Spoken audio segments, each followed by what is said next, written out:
Annenberg TV News is next.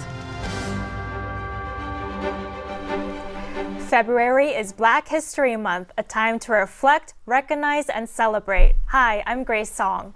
And I'm Kajal Reddy. Tonight we bring you a special show highlighting Black Americans, traditions, and culture. Sometimes words can't describe how it feels to endure what the history of our culture does and what we continue to endure day to day.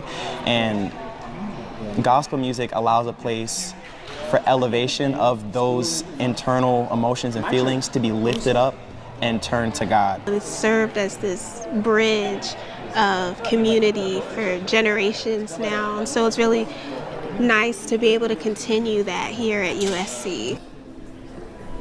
Trojan Catholics gathered at a special Black History Month Mass at the Caruso Catholic Center on Sunday. They celebrated their faith, ate Southern comfort food, and bonded with their community. A lot of Black Catholics don't have a space or area or church to worship. It to happen here at this campus is something very important. After Mass, there were lively celebrations of culture and faith. The event chair of USC's annual Black History Month celebration talked about finding a religious community to call home. And it just shows me that all the hard work that we put into the Black community as Catholics and just bringing people together through the purpose of God and through faith and through music is all worth it. We can't wait for the 4th year. It shows that no matter where you go, you have to make your mark. So many people go in there like, I can't make something my home. You can make anywhere your home. You should have to open your mouth and literally have people around you that want to support you and see you do well. Next year's Mass will be held February 28, 2027. A Black-owned radio station in Los Angeles is celebrating Black History Month through the power of music. Singer-songwriter Stevie Wonder owns Radio Free KJLH, which stands for Kindness, Joy, Love, and Happiness. At the recent LA Clippers game, the team honored community leaders from KJLH for Black History Month. The station also celebrated Inglewood's Black History Family Festival. There were live performances, fun community games, and food. One of the hosts says the station strives to connect with both the community and USC. I like to say when I'm on the air, we're a station that celebrates Black history 365 days a year. But Black History Month is very important to us, and we're always doing a lot of activities from health programs, health screenings for men, for women, to programs, to legacy programs, just all types of things to celebrate Black History Month. And just knowing that where you are right there, USC Annenberg School, we've had some great interns that have come through here and then later went there, like Rachel Scott, who you probably might know she came through here. Listeners can tune into the station at 102.3 FM to learn more about the shows and events offered this month. Reporter Naya Monet sat down with 2 Black professors here at USC to talk about the creativity and lasting legacies that help shape Black Los Angeles today.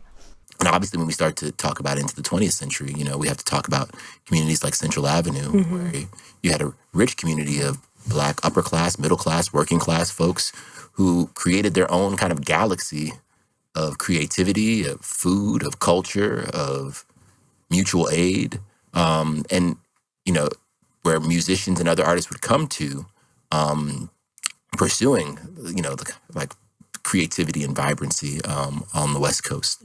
Also, I will say the concentration, of Black people in these particular spaces then has the ability to produce different types of cultural production, and artistic production, So Central Avenue becomes, in the 1920s, this amazing place where Black artists, jazz musicians, are kind of doing their thing, In Pasadena, there's writers, there's artists, there's all kinds of things. The outcome, the output, in as many ways, it shaped, I wouldn't just say American culture, but global culture in so many dynamic, rich ways. History written in the 2026 Winter Olympics for Layla Edwards as she becomes the first Black hockey player to not only compete for Team USA, but also win gold. The Athletics NHL beat writer Julian McKenzie shares his insight about the impact of the moment. I think just the fact that she could serve as this role model for players coming behind her, that's a source of pride. And for young Black women, whether they were involved in the game or they're fans or they're just playing at a minor league level, again, I think a lot of people could take a lot of pride in seeing Layla's success. Edwards had the assist on the equalizing goal to send the game to overtime with the U.S. beating Canada 2-1. And Edwards' gold medal moment didn't happen in isolation. It stands on the shoulders of decades of Black players who fought for visibility and belonging in a sport that hasn't always made space for them. As Mackenzie explains, Layla's experience and breakthrough is part of a much larger story about hockey's evolving identity.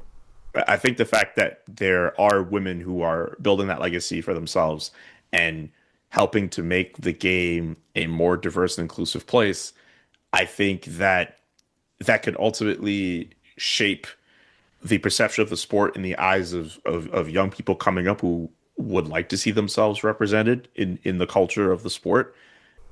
As Julian Mackenzie documents the legacy of Black hockey, Layla Edwards is writing its next chapter on Olympic ice, proving that the story of the game is bigger, broader, and still being rewritten. We often celebrate the athletes who changed the game, but history is also shaped by the people telling the story. Black journalists have long fought for access, sources, and credibility in the industry, and over time, that fight has evolved. Longtime NFL reporter Steve Weiss has helped shape what that looks like.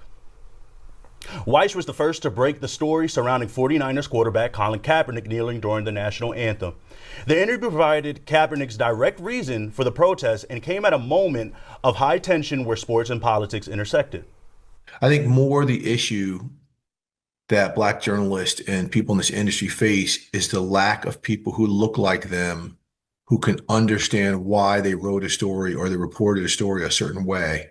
And there is a perception by the lack of diversity in the management calls that makes us feel that we are genetically predisposed to not even pursue the career of an insider. As sports continues to intersect with culture and social change, voices like Weiss shows us who is telling the story matters just as much.